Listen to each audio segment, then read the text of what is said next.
can send it to you individually if that would make awesome. the difference. Yes. Yeah. I just was trying to get on my calendar. I didn't know what time or where or anything. Oh, I'll just pick up this email.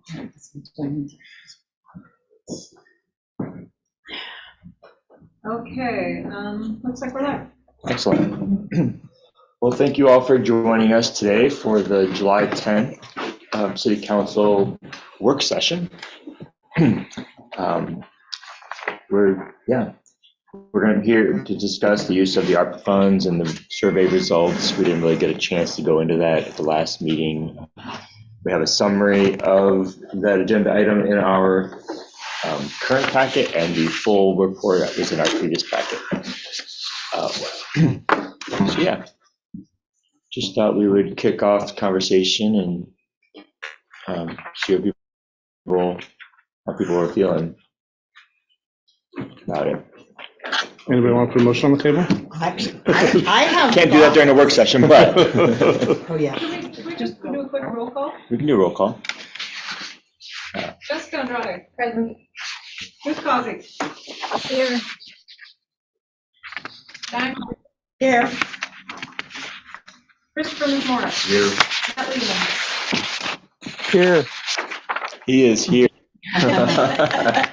Superman. Teresa Nielsen. Here. And Cass Jones. I am here. Thank you. So yeah, sorry. And ARPA funds. We have $160,000 that we needed to allocate. And we had previously discussed this last year, wanted to go out to the community to get input before moving forward and identifying what those projects might be that we might, how we might use those funds. So how long, we put this out when? When did the survey go out?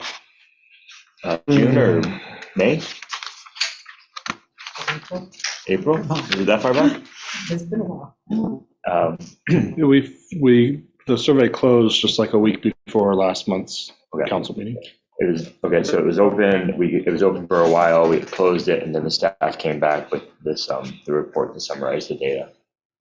And Councilman Moran had mentioned, it was great to see all the list of projects in the microscopic font. Yes. I got out my compounding microscope so I could read it, but it was great. My old eyes are getting. Looked fine on the screen. Sorry. Yeah, I didn't see the paper version. So I would have jumped that up a little bit. It's all right. I'm just kidding. The main thing on that was just and I'd spoke to a couple individual council members about kind of grouping them a little bit more just because they were so all over the place. So that was really the only effort I took there, was just to kind of pull them in the street and sidewalk related projects. And we ended up with another category, but there were quite a few that were revolved around traffic and enforcement, some for parks. Yeah. And like I said, there was quite a few for other, and if nothing else gives you an idea of, the street and sidewalk, was maybe half of them were kind of related towards street and sidewalk type projects, but. Right. And I'll just note that there were, some of these projects, without actually talking to Chris, I wouldn't know that, some of these projects are $1,000 project or $2,000 project. Some are things that we have a likely source of other ways to fund these things, or that another entity is already planning on it, or that they're already moving forward.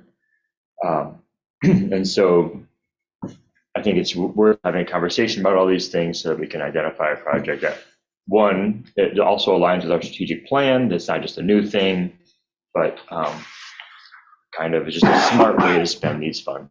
So. Councilor Grady had a comment. That was mainly, I was looking forward to seeing that information. I was sad it wasn't there, so I was hoping you could tell us what sort of price range we're looking at for each of them, as well as the whole, whether we can apply for certain funding for certain things and et cetera. Yeah, and I'm happy to provide the best estimate I can, kind of based on experience and other projects we've looked at. I didn't go through all of them and do that, but I could definitely do it for the ones in the charts, I've got probably pretty decent numbers on, if that's helpful for everybody. You want to start there maybe, or? And if I was looking at the other one we had from the last meeting, and really the survey was really like 4% of our population. Is that what it was? It wasn't. About 4 or 5%. Yeah. Okay. So. Yeah, and I put a Um, caution in the memo. I think it got captured. I think it's page 3 or maybe page 4 of the conclusion of the memo, where the surveys are helpful, but they really shouldn't be used to like dictate policy, right? They're set to inform the council, but as a council, you set the policy, and especially things like spending allocations and whatnot. With a 4%, 5% response rate, it's not like we heard from all of our constituents. In fact, there's probably pockets of the population that we didn't hear from at all. And so, we're asking you to use your best judgment, and, you're never going to put a survey like this out and get 90% response, right? That's just not going to happen. People aren't that interested. And we've had this conversation before. It's in part why you're elected, is because other people don't really care until you screw up, and then they'll let you know. And until that point, they're going to expect that you're going to make good decisions on their behalf, the things that are best for the city. So, again, it's important to do the public outreach. At the same time, we don't want to be so crippled by it that it becomes like, oh, well, we have to do this because everybody said this is what they wanted. Well, no, a few people responded, gave some guidance, but really it is the council's decision on how to best allocate these funds. So I think it's an important point to note the response that we got. And before we just jump in and answer you also had your hand up briefly. I did, and it was very similar Okay. to hers, but I have specifically 3 that I would like to find the price for, and that's the primary school pickup, the Skirvin Park, and the backup water. Okay. Wondering if we can afford all 3 of those. The extent of the primary pickup, I can talk about a little bit, because we looked at this when we were having joint meetings with the school board. This was actually one of the projects that was kind of lower on the priority list when that joint body met, the city council and the school board. In fact, we kind of talked about, let's just postpone that a little bit and focus on these other 16th and 19th and Applegate. But I did look into it a little bit, and the scope that was recommended from the traffic engineers was to look about some restriping, maybe add an additional stripe to add a buffer between the fog line and the actual traffic lane. And they also talked about adding some flags. In my mind, they're white flags. I don't know they're white, but the 2.5, 3 foot tall white flags that would be screwed into the asphalt there, and would form a line. So you'd have a visual barrier between the driving lane and the pickup lane on the right side. So I did some calculation on that. Conservatively, that's probably a $1,000 project. $2,000 if we were going to contract that out, not have Public Works do it, to hire a third party to come in and do that work for us. So pretty low cost. I'd say, if we were going to budget at this level, I'd say $2,000 would definitely get it done. And that includes like the striping. That would be striping and the mountable flags, or barriers. What was the second one? Skirvin Park restroom. Skirvin Park restroom. Kevin will kill me this. The new restroom at City Park, I think came in at like 110, and it's fairly small. So I think you're gonna be looking in the $200,000 range for something more substantial. So we couldn't even afford that. Right. Yeah, not in its entirety. I think if we did anything with Skirvin Park, it would be in partnership with the Frolic and Rodeo board, and it would be, a contribution towards the restrooms kind of thing. I wouldn't see us, nor do I think it would be wholly appropriate for the city to provide that entirety of the project. And Donation. the City Park already had the piping and the restroom there, so I would assume that would be quite a bit more. Right. At Skirvin Park, there's no public sewer there. There is water on site, but it would be an extension of the sewer. Probably have to come from 13th Street to the grounds, and then it would be the construction.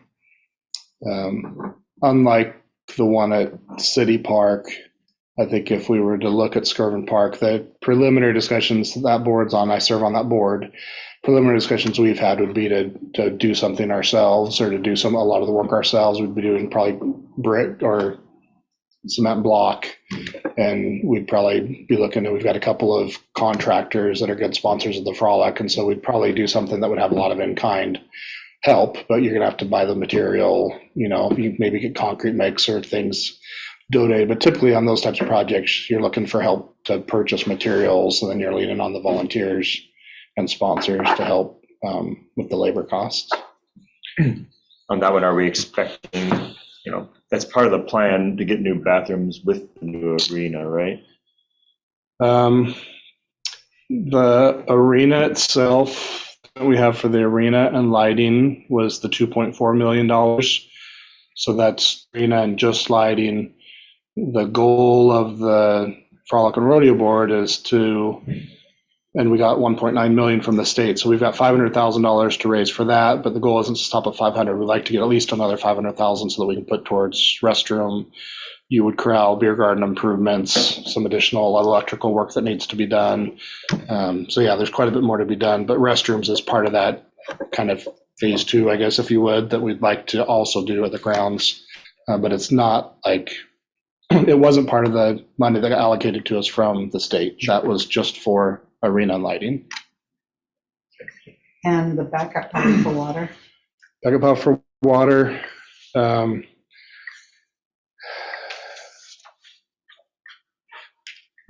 6 years ago, 5 years ago, 6 years ago, I think that was estimated at $80,000 for just the one up on some Starlight.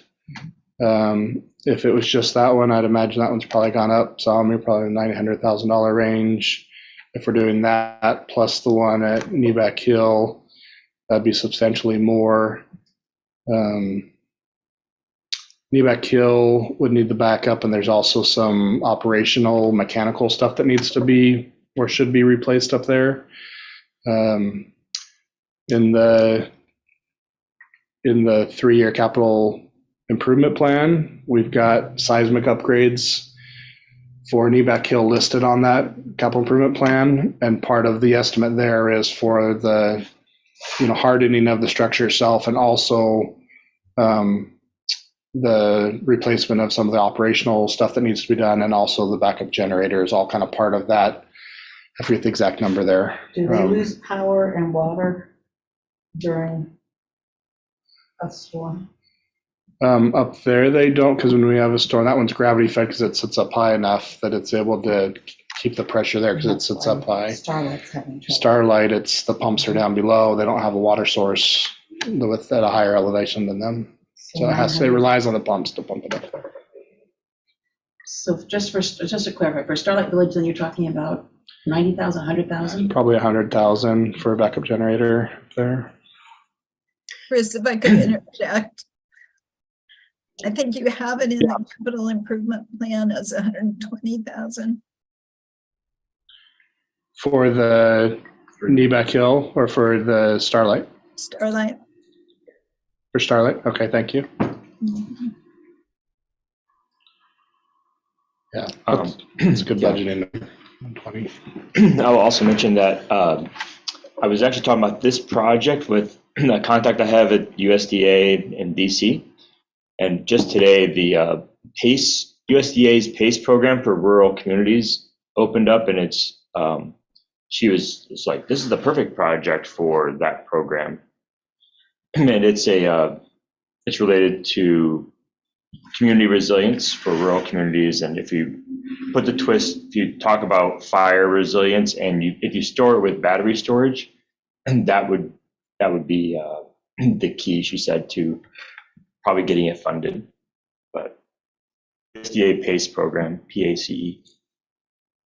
I guess that was sort of then my next question was about, like, because I know we had talked about, like, state parks department might have grants that can be used for like Skirvin Park and stuff like that. I guess, are there things on here that would be harder to get outside grants for than other things? Yeah, which list are you looking at? Page 3? Yeah. For the primary school, And I'm not too worried about that. yeah, playground equipment would be, I'll talk about limitations. We can't use like SDCs that are collected for playground equipment unless it's like a new park with new playground equipment. But this question was pretty specific to the like playground number 2 here, shelter 2 at Skirvin or at City Park. That's replacement. It wouldn't be new, so we're not adding to. So we couldn't use SDCs. We could use grant money from Oregon State Parks and Rec, but there's not a lot of other funding sources for that. So that would just be like general fund dollars that we would allocate to parks improvements. We do, if you'll recall, we do make transfers to land building equipment for park equipment replacement now. Right. I don't remember that number off the top of my head. I think it's $20,000 a year. $20,000 or $40,000 a year, I think, that we're putting towards future park equipment replacement. So we do have, a funding source that's coming out of the general fund that we're already kind of allocating every year, but that is an active intention we have to take every year to put money towards there. The Skirvin Park restrooms, very similar. That'd be state Parks and Rec. The Frolic Rodeo itself, sponsors with any of those, but Skirvin Park's a little different because you have rodeo sponsors that tend to help out with projects there. So that would definitely be sources. And of course, the city's general fund could help there. Backup power for water, we just talked about. There's programs out there for that. Definitely when you're talking about hardening your water system, fire prevention, there's several grants out there. Not a lot of huge grants out there. But in that price range, we just got to keep exploring. I know Councilor Cos has been doing some research there and has found a couple of potential funding sources for it also. So there's the facade improvement. We talked about this at the Finance Admin Committee. It'll come to the council. Right now, the source that the Finance Admin Committee is looking at using is repaid USDA funds that were originally used to help homeowners with home improvements like insulation and re-roofs, new roofs and window replacement. When the liens get placed on the homes and when the homes sell, that money comes back to the city.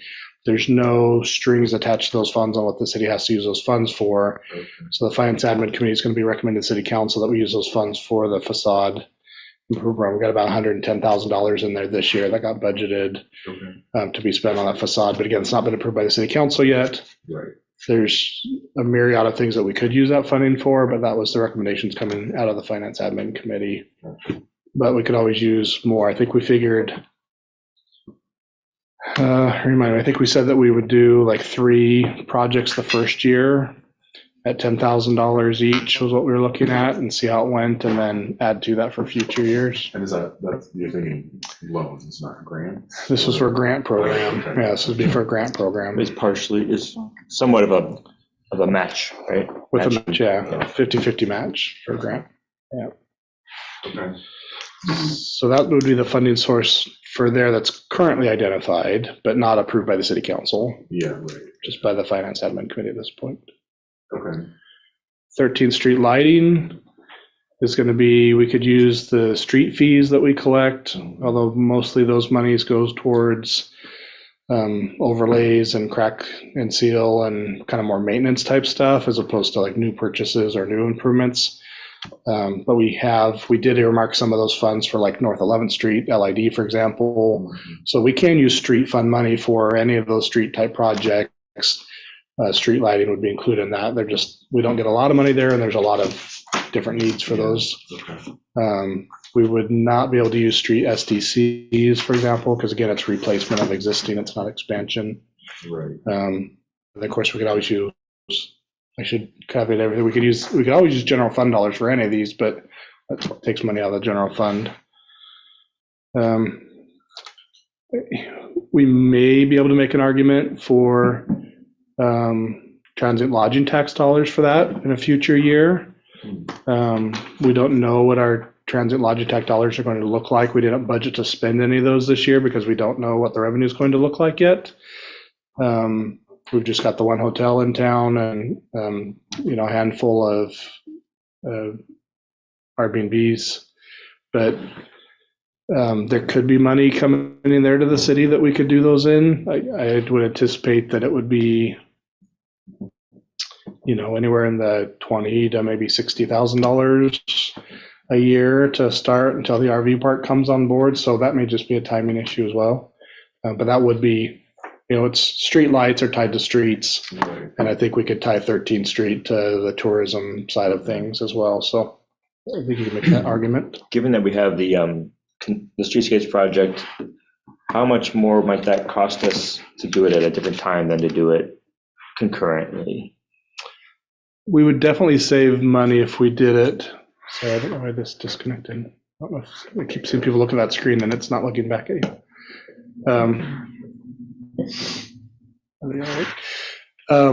We would definitely save money if we did it with the same contractors that are going to be doing the work with the streetscape project, right? While they're here, they're putting up the other ones. It would make sense that we would save some money by having that same contractor do 13th Street while they were here. So we'd have some savings. It's hard to put a number on that, but Tens of thousands? Maybe on a $160,000 project, I don't know. Maybe 10,000. Maybe 7, 5, I don't know. It's hard to, it's really hard to substantiate how much. It's really the mobility cost, right? It's what does it cost to get somebody from whoever gets the bid from Salem or from Corvallis or wherever to drive over and have their people stationed here and working on that project for, a week or two. So. Okay. The basketball, pickleball court, this is up at Flossie Overman Park. Again, some of this isn't captured in the whole survey, but this was originally in the plan. In the original plan, we had to cut it because of financial constraints of the park. And so the original plan was to have the fully enclosed or fully fenced sports court that was going to be basketball on both ends, but it was specifically sized, that pad was specifically sized so it could fit a pickleball there. And so the striping's there, everything's there. It just doesn't have the fencing around it and doesn't have the net. And so this would be kind of coming back now after the fact and putting that there, which has always been my intent, was eventually to have some money to put towards improving that park with the pickleball feature. Just doesn't happen. So that got put in there. You're probably looking in the $20,000 to $30,000 range for a fence. And that, it's a cyclone fence, fully enclosed, and you're probably going at least 8 feet tall. On the backside, you might go 10 feet to keep the basketballs from going over the backside. So it's probably a rough number, $20,000 to $30,000, 30 at the high end, I would think, for that size fence to go in. 13th Street digital sign, we looked at some of those. Could be in the $20,000 range for a nice digital display sign that can be programmed remotely. Most of those connect through data plans, and so you can remote into them and put your posters and images and announcements and whatever you're going to have on them on there and cycle through. And we could definitely do tourism dollars for that, general fund dollars. It's probably a push for street dollars, but definitely tourism dollars we could use for a project like that, or general fund dollars. And scenic byway improvements.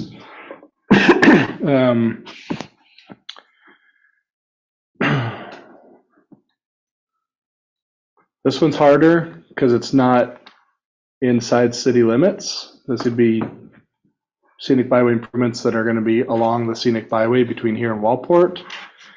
So general fund dollars, I don't know if they'll really comfortable using street dollars because it's outside city limits. So, maybe tourism dollars, the 30% that doesn't have to go towards, city tourism type stuff. I think we can make a pretty justifiable argument that contributions towards the scenic byway fund is a good use of tourism dollars. It's just that it's not right in city proper, so it's a little funky. So most likely you'd be looking at general fund dollars. And I don't know that the state typically has a lot of funding for those projects, they mostly lean on the local communities to provide the funding for any improvements along the scenic byways. Last year at the farmer's market, there was some discussion about ADA accessible playground equipment in our city. We really don't have that currently. And that was some discussion. Ruth and I were at the farmer's market, and it was some things were included in this survey as well. What is the likelihood of us being able to find some kind of a grant in regard specifically for that, maybe to include that in our city park in that second area? I mean, it's still going to be Parks and Rec grant money is going to be the most likely place. You're probably going to score higher if you've got some ADA accessible things. In fact, you're probably going to almost be required at this point to have some ADA accessibility. So Oregon State Parks and Rec grant for local governments. I mean, maybe there's some foundations out there you can look at, but yeah, the new park up on 16th is all 3 pieces of play equipment are ADA accessible, or they're classified as accessible. So there's a whole section of play equipment that's deemed to be accessible, and all of the features I looked at, Chelsea was working pretty hard to make sure that everything there was deemed accessible. I believe that was a motion from the council. And that was what was that? The Veterans Memorial Okay, Park at Veterans, 16th okay. and College. Yeah. Council. 2 things. One, I'd like information on the outdoor fitness equipment. And then the second one regarding EDA compliance. I know that for the Veterans Memorial Park, I had asked about what the bark stuff was, and like if it really was accessible. And I've spoken with people since then who have they have needs for, well, I can't word today. They have some mobility accessibility needs, and that is not good for them. Are we set in stone on that? What about replacing it with the rubber matting? I know some people had, or whatever that matting stuff is made out of. Someone else had mentioned that in the survey results as well. Mm-hmm. Yeah, I'm not going to have good numbers for you on that. I know it's much more expensive, and there's maintenance on it just like anything else. Mm-hmm. I think it's a better product today than what it was 10 years ago. Obviously, that makes improvements. Chelsea might be a better source for some of that information. I don't know how much she looked into it or not, but I know for the existing park, it was just a cost prohibitive issue. It's not an overly large park or a large play area, so it wouldn't be a bad candidate for that if that's what we were going for. Yeah. Or even just a walkway to get to the play area.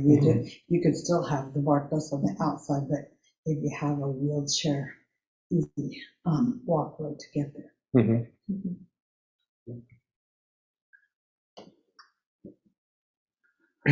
With the outdoor fitness, do we have any ideas on the cost? Yeah, outdoor fitness I did look at. It depends on the extent. Yeah, the ones I was looking at were pretty extensive, probably similar to what we have, just newer and function a little bit better. I know it got captured in the under 50,000. I want to say it was in like the $20,000 range, so not overly expensive. And that was for like several different stations. It was a pretty good package. Was that $20,000 mark? That's for purchase, not installation. But again, that's the type of stuff that, sorry, Kevin, that's kind of stuff Public Works can typically install, given time. Yeah.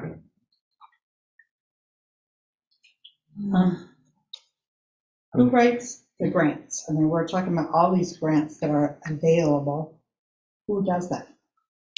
Probably be me or Chelsea. Kevin writes grants for public works stuff.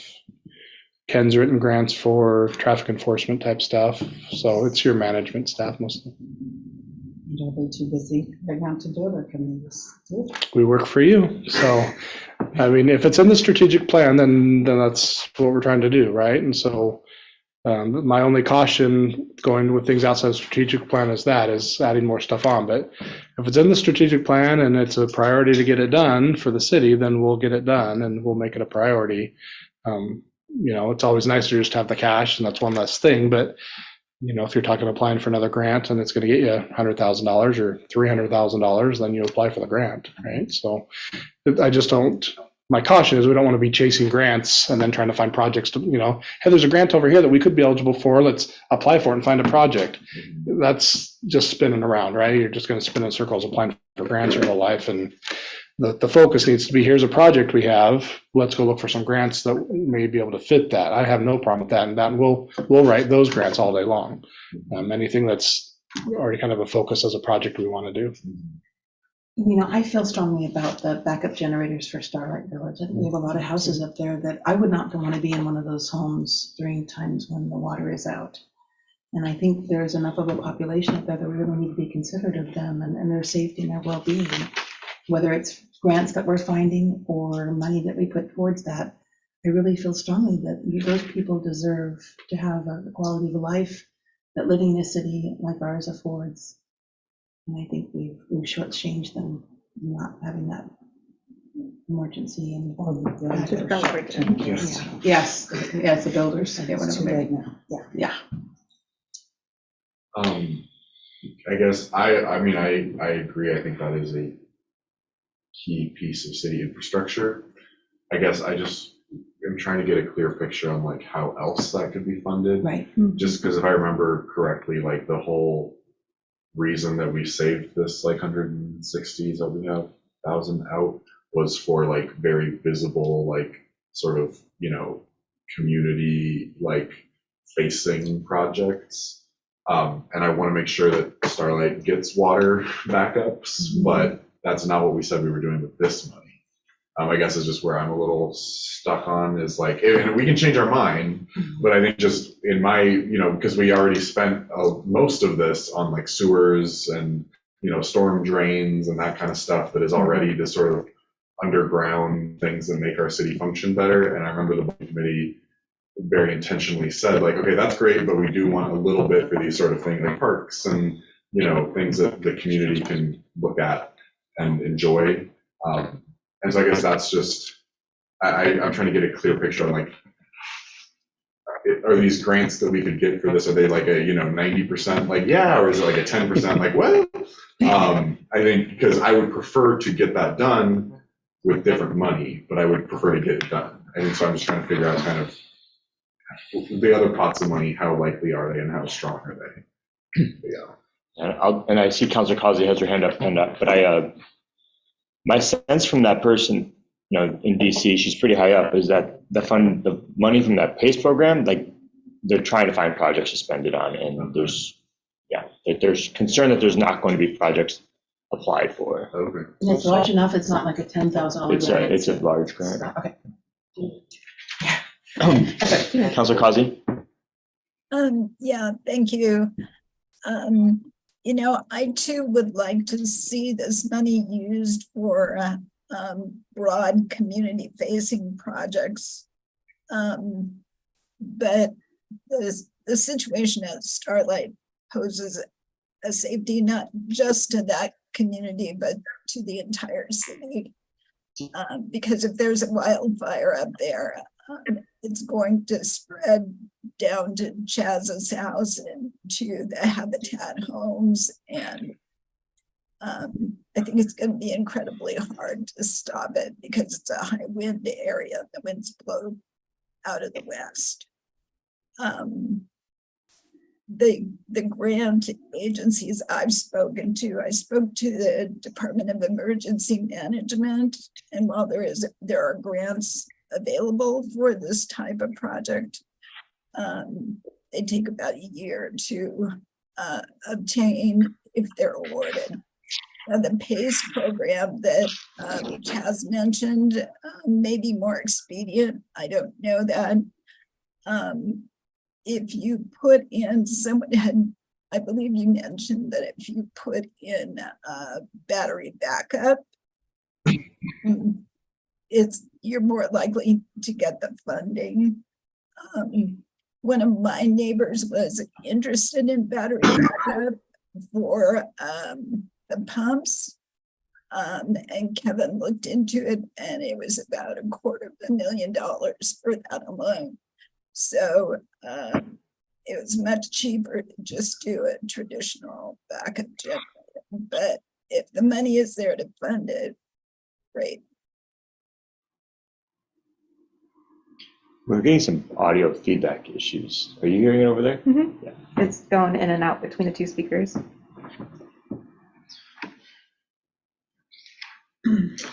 Will? Does Councilor Lehman want to say something? Just test. Yes, he does. It looks like he does. Perfect timing.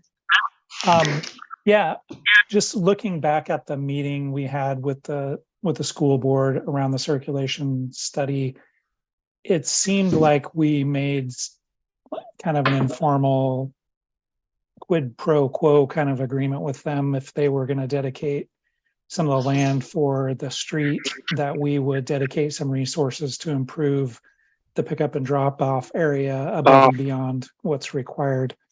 So I'm wondering if we need to weigh that into our considerations of what we want to do with at least portion of this money. It seems like the pickup drop off area is a very public facing thing. There's safety issues involved.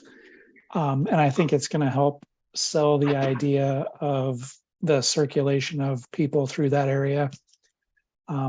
So that has some emphasis from me, but I'm interested to hear what other people think about that.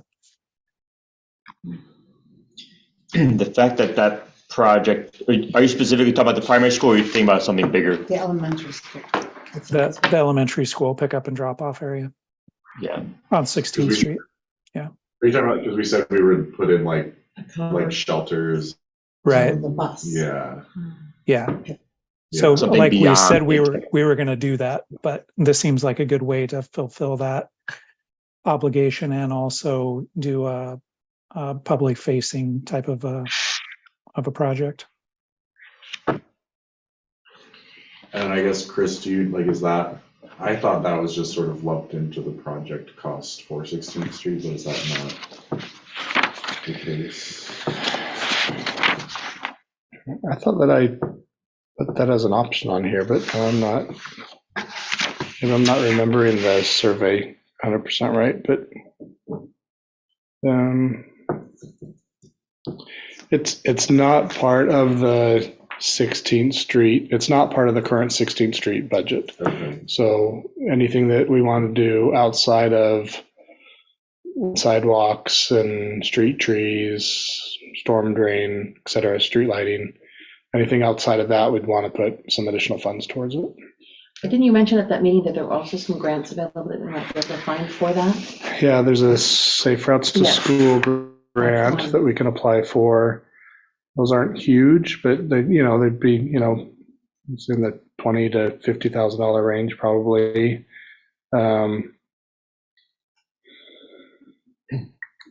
Are we likely recipients for something like that, or is that?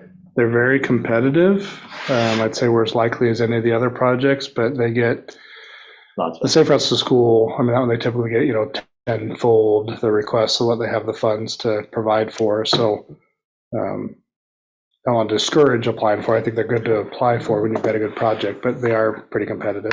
And what will be the cost of that that we discussed about on 16th with that covered area for? How much was that guesstimate? You really put me on the spot. Do you remember that? I remember that covered area.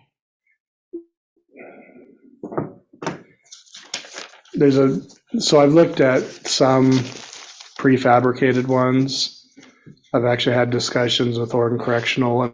They do, that's where we're actually buying some bus shelters from Oregon Correctional Enterprises. And so I've had some discussion with them. Their custom stuff, the pricing's a little bit harder for them to hone down, but I need to follow up with them. I mean, that was kind of my intent. Hey, you have these bus shelters, here's the material, but if you did a different design and elongated it and did something, and I just haven't gotten that far with it to even start talking about what cost would look like for that. So I don't have a great number. The ones I've seen close to it, they consider more like transit. ones like you'd see in Portland or somewhere where it's kind of like a T where it's got the center post and it goes out fairly wide on both sides is what I had kind of envisioned there. But I've not been able to get good pricing on those either. They're kind of a call for a quote specialty type thing. I don't have a good number, sorry. I mean, I think you could easily spend $200,000 on something like that, and you could probably get it down to $60,000, $80,000, you know, just on what if you're doing, you know, pressure treated 4x4 posts and kind of a basic flat metal roof without the gutters and everything else. I mean, I think you could go fairly inexpensive. It just depends on how fancy you wanted it. And the school board, I mean, do they have a specific project, like design and plan at this point? Like we're talking 3 years out, right? Yeah, I mean, I think that if you did something that was like prefabricated and just shipped over, and you're just talking about installation, if it's a custom thing, then it'd take a little bit more time. But we're in just kind of early design stages for the street as well. Yeah. So I don't think it's something we couldn't do if that's what we want to spend the money on. It'd just be my first thing I'd probably do is re-engage with the Oregon Corrections Enterprises and see if they could put some type of a bid package together for us, or a bid proposal together for us, what it would look like.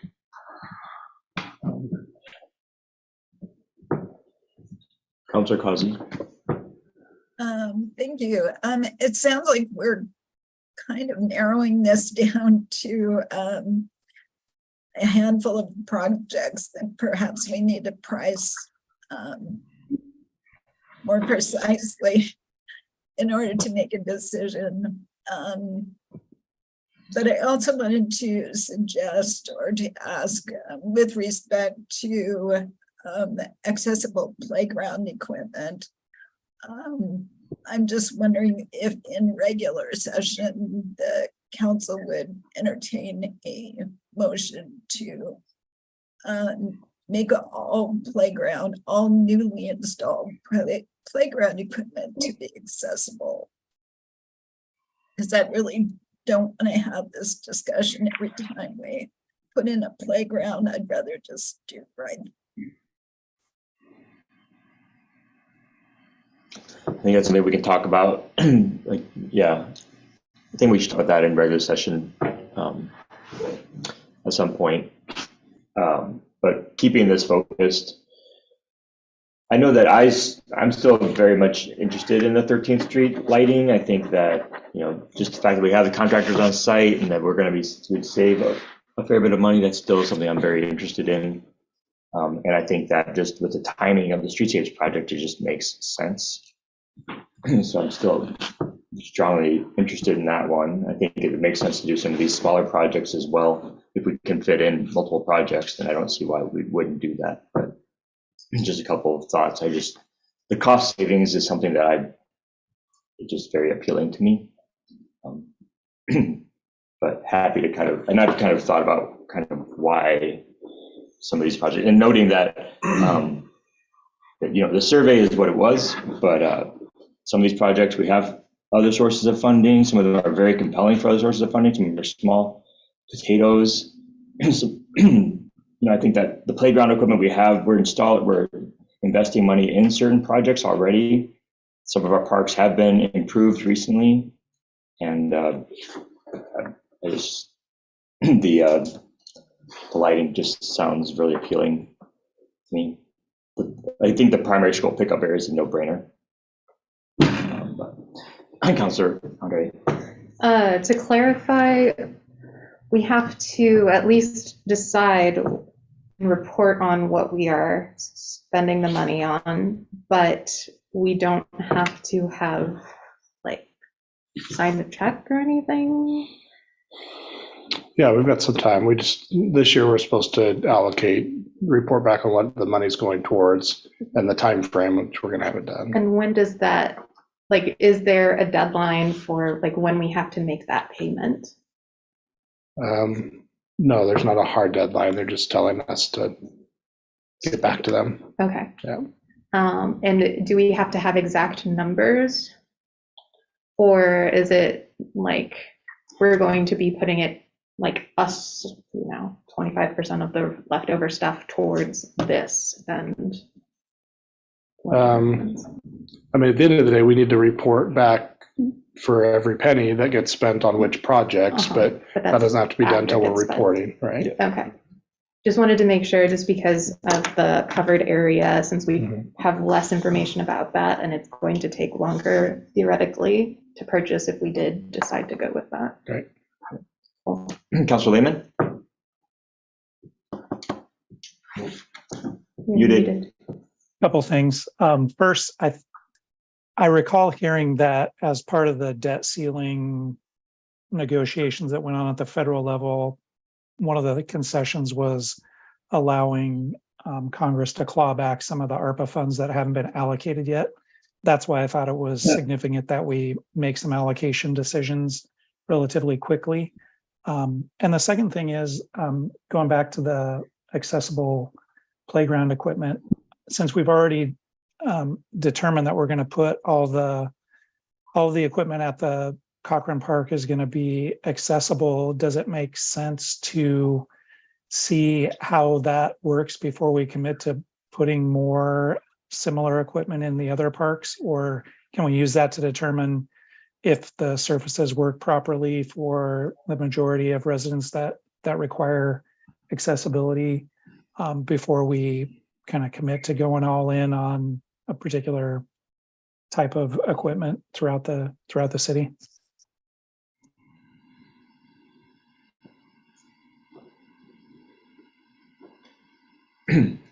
Yeah, again, on that, I think that it makes a lot of sense to think about including accessible equipment in every park. I don't know that everything needs to be accessible or that every aspect of it, but I think it's important that we always consider it every time we're doing a project.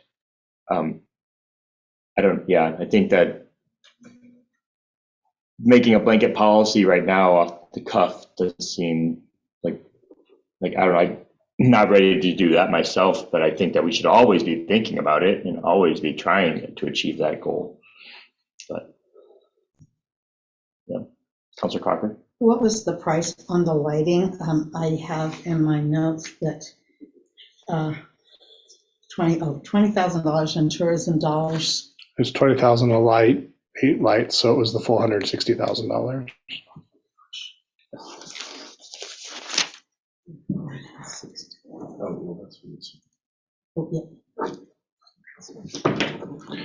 So we were at 195, 196 or so, and we made some allocations already with that. So the balance, the 160 was originally staff would recommend 13 street lighting for the 160. That's what the council said to pause on. Let's go out to the community and engage and come back. So, I'm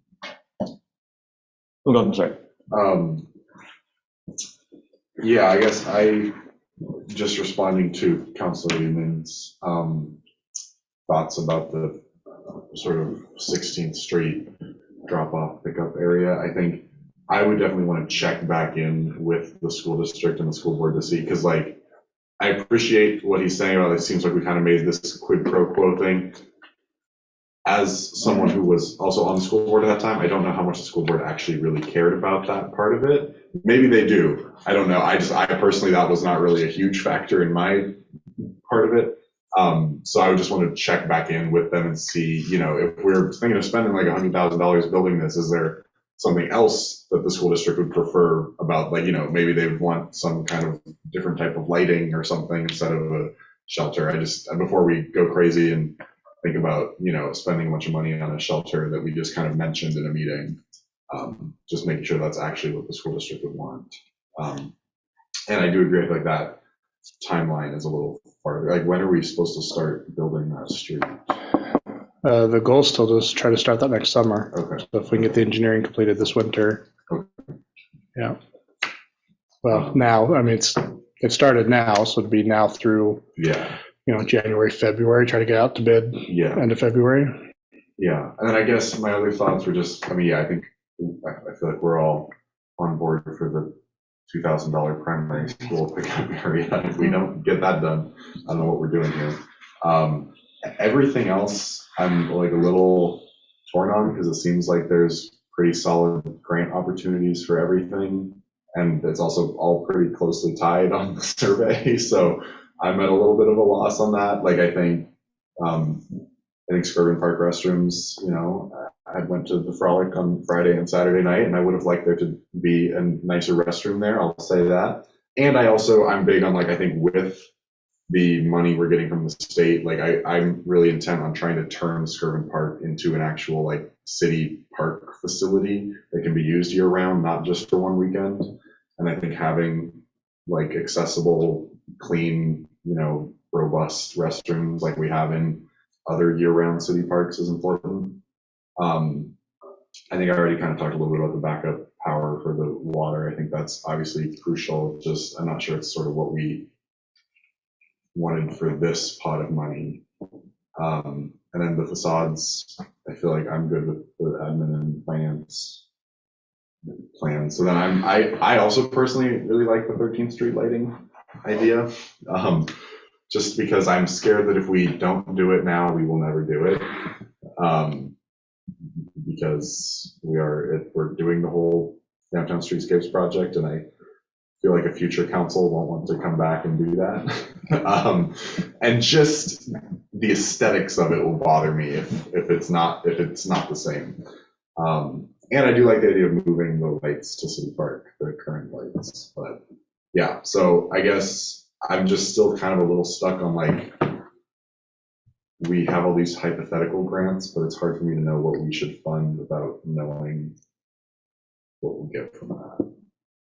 We will have other lights on Main Street we're taking out, so regardless of 13th, we'll have access to the other lights for the park. Councilor Andrade? I also am torn on a lot of things. Although I do lean more towards a lot of the smaller, more park-related ideas, as well as, of course, the primary school pickup area stuff, because I'm trying to be guided by the principle of, like, what will everyone benefit from? What can everyone benefit from? And that screams parks to me, especially considering the different funding sources for like the giving money away and such for something like the backup power generator for the water. To the point about restrooms being available at the city parks, when are they open? Because we had some comments in the survey, and I know I also have not ever seen them open before, except for during, like, an event. What is the city's policy on that? Because if they're not being opened, it seems silly to, invest in more when we can't even get all the other ones maintained. Sure. So we have restrooms at City Park, at the near shelter, Kugler Shelter, and the primary playground area.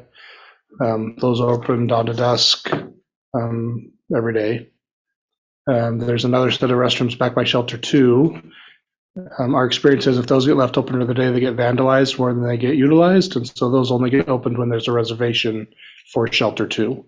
So if there's a group that reserves a shelter, then the caretaker goes and opens the restrooms up for that event. And then they go and check after the event, clean them, and lock them up again so they don't get vandalized. The only other restrooms are down at Mary's River Park. And those this year we've been leaving open.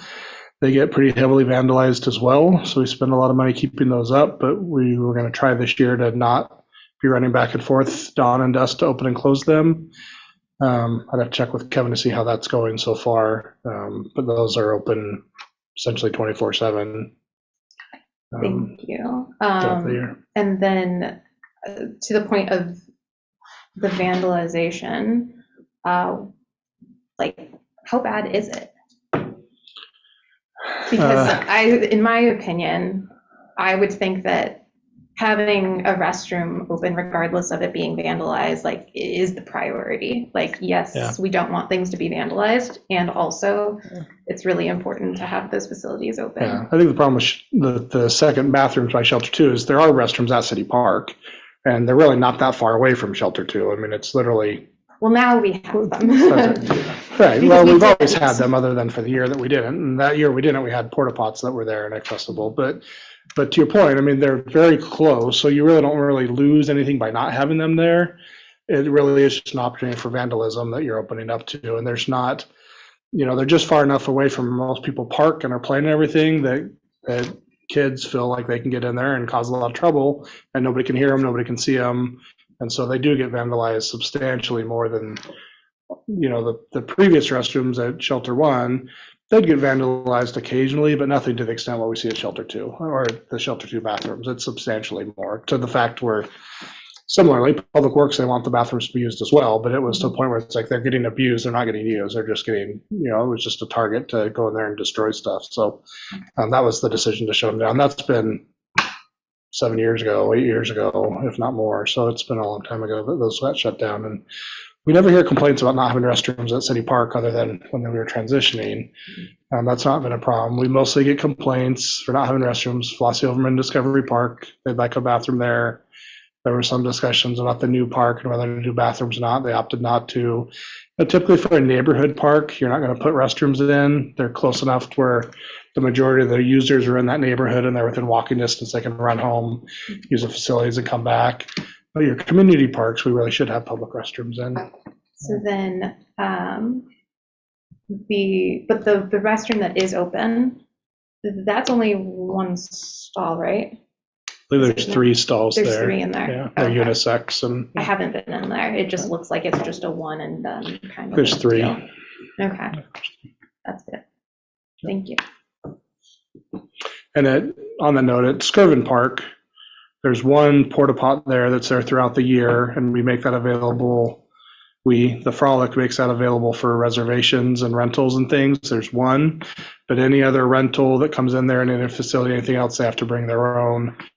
There's a second restroom all the way at the far end that the preschool uses, the outdoor preschool. They utilize that one, but it's far enough away that nobody else really uses it. It's all the way down the south end. So, we've got PYIC's got 2 ball fields there that they'll be practicing and playing on next year. They'll probably look to have to bring in a porta pot. That one there is not going to be sufficient for some number of people come to the games and practices and stuff. So there is as we heard, as Skirvin Park becomes more year-round, at least during the good seasons, just like any other park, a seasonal park that's open throughout the year, I think we are going to see more and more demand and need for public restroom down there. So. Can I clarify, is Skirvin Park city property? It's owned by the city and leased by the Frolic and Rodeo. Okay, so it's legitimate for us to cover it or do something with it. Yeah, it's kind of best of both worlds, right? The city owns it, so we can apply for city grants or grants that are available to the city and make improvements because we own the property. We would own the facilities. The money that we're getting for the grandstands is coming to the city. It's not coming to the Frolic. It's coming to the city for the city to make the improvements. And so similar for restrooms, anything there, the improvements are going to be owned by the city. So, if the Frolic and Rodeo Association ever dwindled or did something else or changed, the facilities are going to be owned by the city still. So, but then there's the nonprofit side, which is the Frolic side. As a nonprofit, then there's grant opportunities and sponsorships and other things that they're available to, and let's face it, some people don't like giving their money to the government. Surprise, surprise, right? We tax them. They're not going to make donations on top of that, generally speaking. But they'd be willing to give money to, like the Frolic and Rodeo as a nonprofit that's doing events and facility improvements in the community. So some people are more willing to give to the nonprofit. Government entities, grants and things are more likely to give it to a government entity as opposed to a nonprofit. And so there's kind of some benefit in that setup. I really want to see bathrooms there. I just think that it makes sense to wait and see how this capital campaign comes out. And it's a priority to have bathrooms there. But I just don't think that this pot of funding is necessary to be robust. It'd also be, frankly, a good candidate for transit lodging tax dollars. And I think they'd have the Frolic has Yeah. consistently asked for money, transit lodging tax money from the city, and I think they'll continue to ask for money from the city for transit lodging dollars, and rightly so, as tourism and all the amount of people that brings into the city, especially if more events are held and other things are held throughout the year.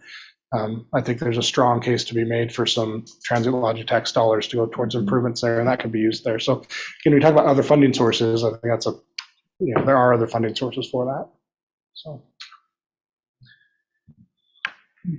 So where does that leave us, team? I think Councilor Kazi's got her hand up, but I'll just real quick.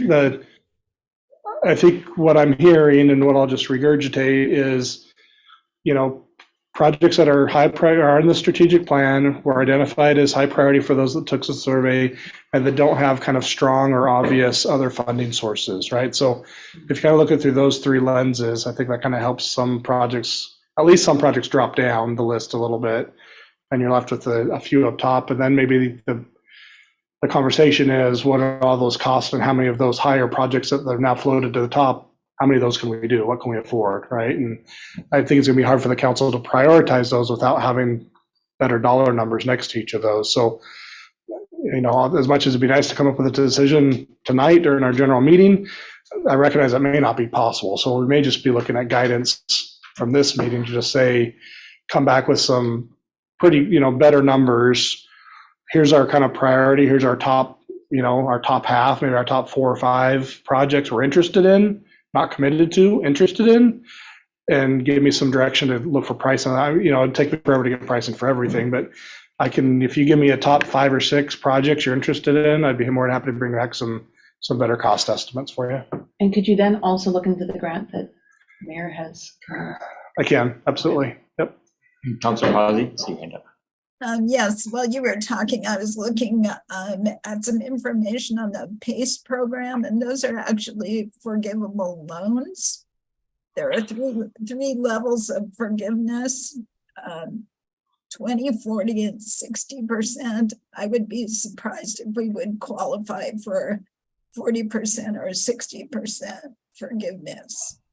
So that doesn't preclude using that program, but it's not, from what I'm seeing, it's not a grant.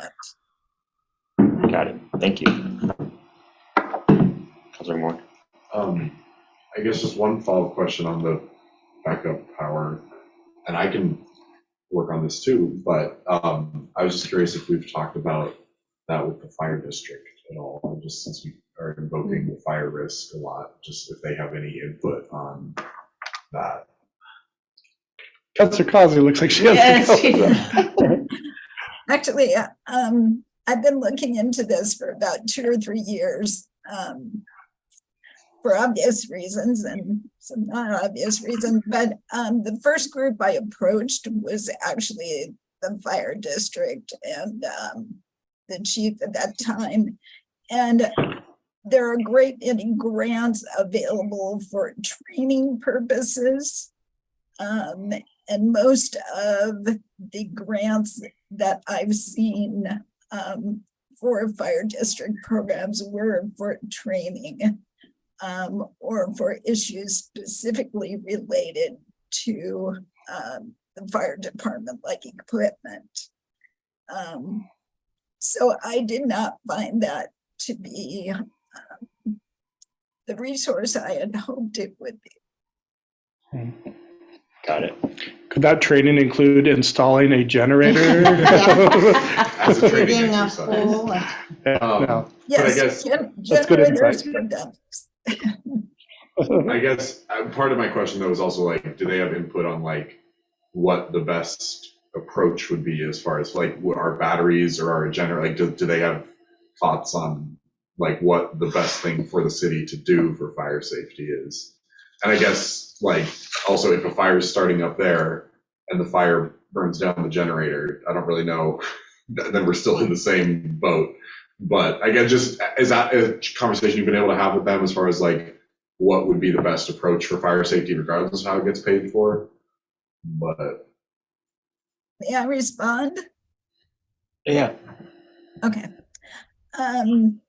Well, the this is really the generators and the water system are really the purview of Public Works. Kevin actually took me, showed me the pump station at Starlight and the intertie and the pump on Neepick Hill, so which is all really quite interesting. But the pumps in Starlight are actually below ground. So I think in the event that there is a fire, it's possible that they would be damaged, but it's much less likely than a home being damaged. But would the generators be underground?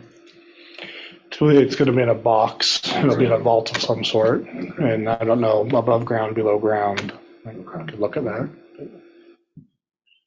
Councilor Crockett? I picked up on what Matt was saying when he said they're pulling some of the ARPA funds and that we should probably act sooner than later. Would it be possible for us to come up with a priority list of 4, and then he looks them up, one priority after another, and once the money's gone, then we just pick the 2 things that we can afford, or 3 things. And can we give him that power so that this can be done sooner than later? I think that we can. I think that it makes sense to identify a few projects, ask for more information, and bring it back in the next month, and then have us go ahead and obligate the funds. You know, if necessary, we can change our minds. But I think that the idea is that we obligate them, and have best faith that that's where we wanted the funds to go to. But if they take the money away, this is all moot. Yeah. Yeah, I don't think we're in danger of them taking the money away in the next 60 days. I think we're okay. Yeah. Councilor Cos, do you have your hand up again, or is that a remnant?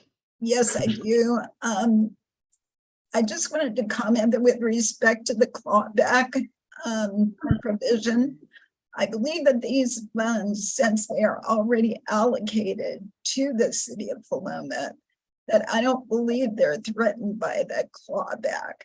If they were not allocated to the city, they would be, but I don't believe that we're threatened by the clawback. And certainly we need to use them within a reasonable time frame, but I don't think the clawback provision is a threat. And the thing about the backup power for Starlight for that area, I think now that it's in the strategic plan, it would be nice if Public Works identified specifically what they would recommend.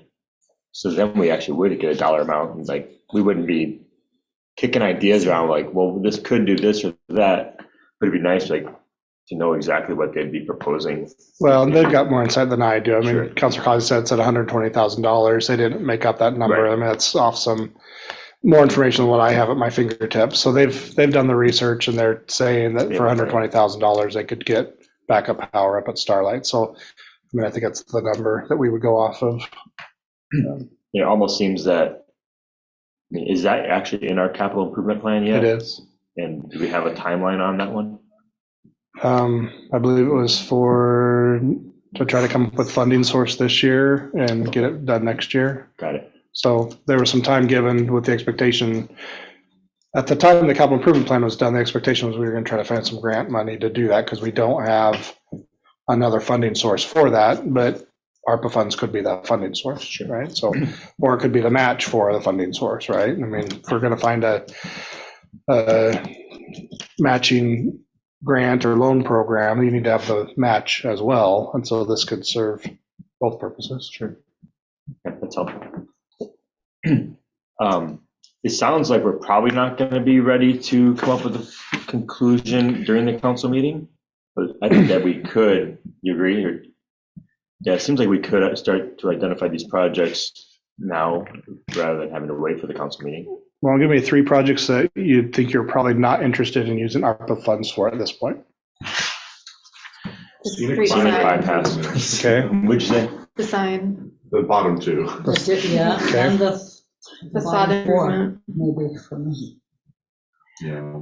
I think Skirvin Park, I'd like to wait and I think the partnership with the Frolic makes sense to me financially, rather than us going out on our own. So I personally think I could wait on that one and then work in partnership with a nonprofit Frolic fundraising. What do you mean by partnership? Well, didn't Chris mention that there would be some fundraising that the Frolic will be doing, some additional fundraising, capital Yeah, I guess I fundraising? just, And I think that part of those funds, it could be used to make additional improvements to that. I think it's a really good candidate for future transit lodging tax dollars, and it may be, because maybe I have to do with porta pots for another few years until some more transit lodging dollars come in, the RV park comes in, and, and that could substantially increase that pot of money every year, and yeah, it just may be one of those projects that has to get delayed a little bit. okay. Just because I agree, I love the partnership, but I want to make sure it's a partnership and not just us making the Frolic pay for all of our property. Right, no. Yeah. Yes, and I feel like they have $500,000 as their goal, is that right, to finish the project? I mean, to me, maybe I'm naive, and I could be, but that seems like an awful lot. I think they've got their hands full with that $500,000. So for us to just easily say, oh, they could pay for it, I don't think it's gonna work. No, but I think together, I think with a combined Yeah, effort of us, 50%. I I think we can do understood that. that. Yes, I think we that's a can. great idea, but And to be fair, the restrooms at Skirvin Park isn't in the strategic plan. So this was kind of one of those, there's comments in there about supporting the Frolic and Rodeo Yes, and there their is. efforts to improve Skirvin Park. Mhm. Public restrooms is kind of that next one there, but you could just as easily say the grandstands, which we have done. We've partnered with the Frolic and getting $1.9 million. I mean, that was in large part because the city council went and showed up at the legislature and talked to our representative, and were successful in getting that. So as far as what's in the strategic plan, we could put a big check there. We are supporting the Frolic Road and the efforts to improve Skirvin Park, right? $1.9 million. That probably buys us a few years before we need to provide money for public restrooms, right? So I am in complete agreement on that one, but my vote doesn't count. Is everybody else But that's votes? exactly the wording in our strategic plan. It wasn't about restrooms. It was Right. support efforts to improve. Yeah. So we're not necessarily obligated this year to fund bathrooms there. Absolutely not. No, in fact, we've got $1.9 million for improvements there with the grandstands, so. The facade improvement program seems like, we're doing it. I would kind of remove that if it was me. I mean, I see that Councilor Lehman has his hand up. Yeah, I wanted to talk about the pickleball nets. I don't like that idea. I like the idea of having pickleball available to people in Philomath, but it seems like that turns that park from a neighborhood park into a destination. And frankly, there's not enough parking or anything on there. And we just spent 2 years talking about how we need to improve that street. And I don't think putting more traffic on it for the sake of pickleball is a good idea. Thank you. Yeah, I think that we could, I don't think it's a big priority. I think that we have a nice park there right now that, I'm hesitant to put a big fence around that facility because that would make it feel like a little bit like a jail, but. Kind of like the tennis courts. But anyway. And I will add that I think if we had a large facility with pickleball courts on it, that might be a nice additional place to put it. Mhm. But I'm concerned as well that that being the only place to have pickleball may be tough. I think we want to look for more of a community park or even a larger, I kind of have my mind on even the new park around Mill Pond Crossing. When that comes in, even that one's got limited parking. It's really a neighborhood park too. It's a larger neighborhood park, but it's not really meant for a lot of people to show up and be utilizing the park 24/7 either. So, or at least, 12, 14 hours a day. So I'm okay there. And I want to acknowledge that playground equipment, you could say, we're going to put an acre of playground equipment, or we're going to have 2 pieces of playground equipment. So there's a large range of what that actually means. And as a park user, as a frequent grandmother and park user, are frequent, can I say? The second shelter park equipment area, have you been back there? It's a little sad. It is, it's kind of an embarrassment to our, it's not safe for little and it's kids not even either. safe. And I think there's much that could be done to improve that second area as far as making it more rentable, making it more usable, making it more attractive and safe for our families in Philomath. So I'm kind of there saying that would be very much outward facing. Yeah. And we are bringing in a lot more families with all the development we have, individuals that might utilize the park, that second area of the park rather than. Do we know, I guess 2 questions on that, how much it would cost to replace the equipment at the second shelter and what we because I know it is in the capital improvement plan, what that current amount we have saved for that? Because I know we're putting like 20,000 a year, but do we have 20,000 or do we have like 60,000? Yeah, let me bring that back to you. I mean, there's a whole variety. You can spend $300,000 on park equipment, or a swing set can go anywhere from $10,000 to $30,000. It just depends on what your budget is. So let me do this. Just looking at time, I've got essentially primary school picnic area, playground equipment, backup power, and 13th Street lighting as projects that haven't been eliminated yet. 13th Street lighting, I feel like that's a pretty good budget number, but let me bring back to you good budget numbers on these other 3, and then we can have a discussion about it next month. I think that's going to be about as far as we'll get tonight, unless somebody's got any other input.